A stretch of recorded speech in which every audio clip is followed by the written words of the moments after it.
የሱዳን ጦር በድሮን ተለበለበ። ጀነራል ታደሰና ህወሓት ተፋጠጡ። የነዳጅ ዋጋ በዓለም ገበያ አሻቀበ። ሰበር ዜና የሱዳን ጦር በመተማ ግንባር በድሮን ተደበደበ። የሉዓላዊነት ቀይ መስመርን ጥሶ የገባው የጀነራል አልቡርሃን ወራሪ ኃይል በኢትዮጵያ አየር ኃይል ባይራክታር ድሮኖች ባልተጠበቀ ቅጽበት አመድ ሆኗል። የጠላት ጦር ምሽግ ሰርቶ በተቀመጠበት ሰዓት ከሰማይ በወረደ የቦምብ ናዳ አብዛኛው የሰው ኃይልና ወታደራዊ ቁሳቁስ መደምሰሱ ተረጋግጧል። ዝርዝሩን በቀዳሚነት እናስደምጣችኋለን። በትግራይ ፖለቲካ ውስጥ ሌላኛው ቀውጢ ቀን።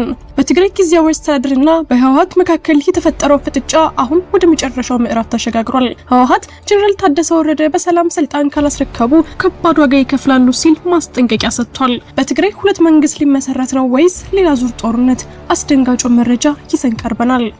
ከውጭ ዜና ዓለም በአሁኑ ሰዓት በአንድ ትልቅ ስጋት ውስጥ ወድቃለች። በቴህራንና በዋሽንግተን መካከል የነበረው ድርድር መቋረጡን ተከትሎ የነዳጅ ገበያው በእሳት እየነደደ ይገኛል። የብሬንት ድፍድፍ ነዳጅ ዋጋ በአንድ ጀንበር $111 በመግባት ዓለምን አስደንግጧል። ዝርዝር ዘገባውን ይዘናል። አብራችሁን ቆዩ። ሰላም ውድ ቤተሰቦች እንደምን አላችሁ? ይህ ዜና ላፍታ ነው። ቪዲዮውን ላይክ በማድረግ ይጀምሩ እያልን ወደ ዝርዝር ዜናዎች አለፍን።